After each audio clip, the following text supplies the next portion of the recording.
Hello everyone, welcome और welcome back to Raksha unplugged. कैसे हैं आप लोग। तो आज के इस वाले वीडियो में मैं दोबारा से बात करने वाली हूँ रितिका गुप्ता के बारे में। तो जैसा कि मैंने लास्ट वीडियो में बताया था कि उनकी शादी हुई थी और शादी वगैरह सब कुछ हो गया था, सारी रस्में परफॉर्म कर दी गई थी, सिर्फ विदाई होनी बाकी थी। और विदाई से पहले कुछ ऐसा हो जाता है जिसकी वजह से उनकी विदाई नहीं होती है। लड़के वाले बिना ही दुल्हन की विदाई किए चले जाते हैं वहां से। और यहाँ से जो दुल्हन की फैमिली वाले हैं वो भी कहीं ना कहीं अपनी बेटी को सेफ चाहते थे, जिसकी वजह से उन्होंने उसकी विदाई फिर रोक ही दी और अपनी बेटी को फोर्स नहीं किया उनके साथ जाने के लिए। तो जब मैंने ये वीडियो क्रिएट किया था तो वो मैंने इसी चैनल पर क्रिएट किया था। वैसे मैं सोच रही थी कि मैं इसको मेन चैनल में कवर कर लूँ, इस वाले वीडियो को मेन चैनल में डाल दूं, लेकिन मैंने इसलिए नहीं डाला वहां पर क्योंकि ये वाली बात हो जाती ना कि कंफ्यूज हो जाते लोग। क्योंकि मैंने फर्स्ट वाला पार्ट इसी में बताया है तो सेकंड वाला भी इसी में बताना चाहिए। बहुत लोग जो रिएक्शन चैनल और रिव्यू चैनल के बारे में नहीं जानते हैं वो मुझे कमेंट कर रहे थे कि आप क्यों बता रहे हो, आप क्यों ऐसे स्टोरी बता रहे हो किसी की। तो भाई, हर कोई उस चैनल तक पहुंचा हो जरूरी नहीं है ना, हर कोई पहुंच जाए ये जरूरी नहीं है। तो बहुत सी बातें रिएक्शन चैनल के माध्यम से भी पहुंचती हैं। तो आप लोगों को अगर रिएक्शन और रिव्यू का कॉन्सेप्ट नहीं पता है तो आप यहीं से वीडियो को छोड़ सकते हैं। तो मैं बात करने वाली हूँ रितिका के बारे में।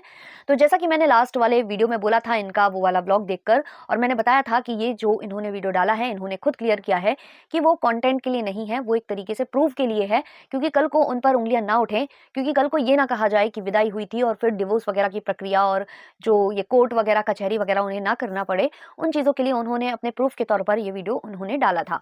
तो ये उन्होंने क्लियर किया है। अच्छा, मैंने अपने वीडियो में ये भी बोला था कि कहीं ना कहीं थोड़ा सा डाउट क्रिएट होता है। एक छोटे से मंदिर में माथा टेकने को लेकर इतना बड़ा बवाल हो जाना और लड़की का शादी छोड़कर चले जाना, विदाई नहीं करवाना, ये थोड़ा सा कम हजम हो रहा है। और ये चीज उन्होंने भी बोली है कि हाँ, कुछ लोगों ने ऐसा बोला है। तो ऑब्वियसली हम लोगों को भी अजीब लगेगा क्योंकि हर किसी की शादी होती है और माथा टेकने के लिए बोला जाता है। हमारे यूपी बिहार साइड ऐसा होता है, यूपी साइड तो होता है, बिहार का मैं नहीं कह सकती। तो क्या होता है कि कभी कभी लड़के वाले मना कर देते हैं, बट इतना ज्यादा उनका अग्रेशन में आ जाना, गाली गलौज तक बात पहुंच जाना बहुत अजीब है। तो वही चीज मुझे उस व्लॉग में लगी थी। तो मुझे कहीं ना कहीं दिमाग जा रहा था कि क्या डाउरी का चक्कर है, क्योंकि ऐसा है ना कि लव मैरिज हो रही थी तो डाउरी की बात तो हुई नहीं होगी। और जब उन्होंने देखा होगा कि उन्हें प्रॉपर कुछ चीजें नहीं मिल रही हैं, या जो उन्हें चाहिए होगा, जैसा उन्हें चाहिए होगा, या जैसी उन्हें शादी चाहिए होगी वैसी उन्हें समझ में नहीं आई, तो हो सकता है उस वजह से उनका जो है माइंड उधर पर बदल गया हो। और उन्होंने ये सारा जो मैटर है ये पूजा पर पटक कर कि भाई चलो ये वाला मौका है, यहाँ लड़ झगड़ लेते हैं, तो उस पर पटक दिया हो। ऐसा मुझे कहीं ना कहीं लग रहा था, इसलिए मैंने वो वाला मुद्दा उस वाले वीडियो में उठाया था। अब जो रितिका है उन्होंने क्लियर किया है अपने वीडियो में कि वो 2-3 दिन से ही लड़का थोड़ा अजीब ही बिहेव कर रहा था, है ना। वो अजीब सा बिहेव कर रहा था, फोन पर बात नहीं कर रहा था, कॉल नहीं कर रहा था, ये ही अपने साइड से उसको कॉल कर रही थी और वो कर रही थी। फिर शादी भी हो गई, जैसे तैसे सब कुछ निपट गया था अच्छा खासा।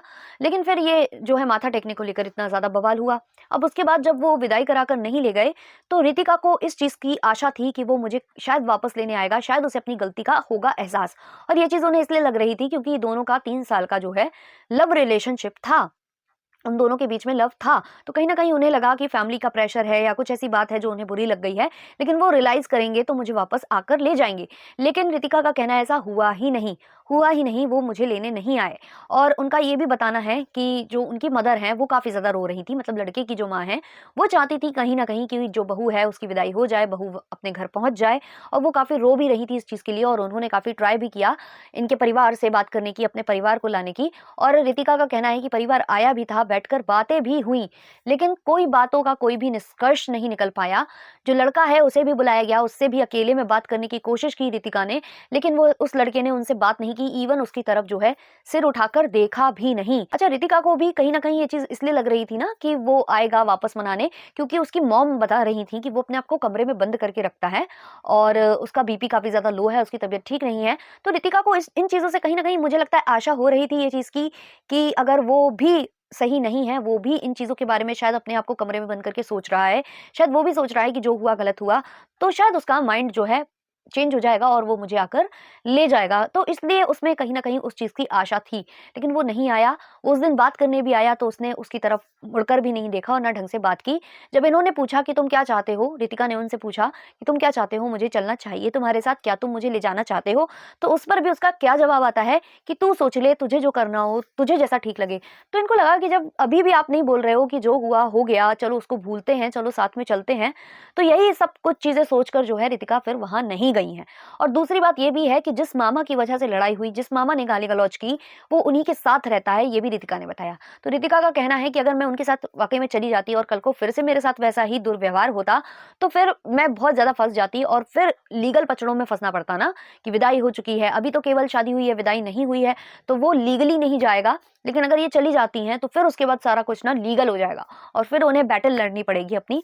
तो ये सब चीज़ें उन्होंने सोची हैं और ये एक अच्छा मूव है उनका, मैं कहूँगी, और उनकी फैमिली का भी, क्योंकि उनकी फैमिली ने ऐसे समय में उनका साथ दिया और बोला कि अब तुम जाती हो तो तुम्हारे साथ कुछ गलत भी हो सकता है, तो प्लीज़ ऐसा कदम मत उठाओ। तो रितिका ने उस चीज़ को भी समझा है और इस चीज़ के लिए मैं उनको काफ़ी ज़्यादा अप्रिशिएट करना चाहूँगी। और मुझे अच्छी लगी उनकी ये बात कि उन्होंने अपनी फैमिली का भी स्टैंड लिया और उन्होंने अपने भले की भी सोची। क्योंकि कई बार ऐसा होता है ना, लोग प्यार में अंधे होके अपने साथ ही जो है गलत कर बैठते हैं और अपना ही नुकसान कर बैठते हैं। रितिका ने ये भी बताया कि जहाँ उनसे बोला जा रहा था कि वो अपने आप को कमरे में बंद करके रो रहा है, ऐसा कर रहा है, वैसा कर रहा है, वैसा तो कोई सीन था ही नहीं।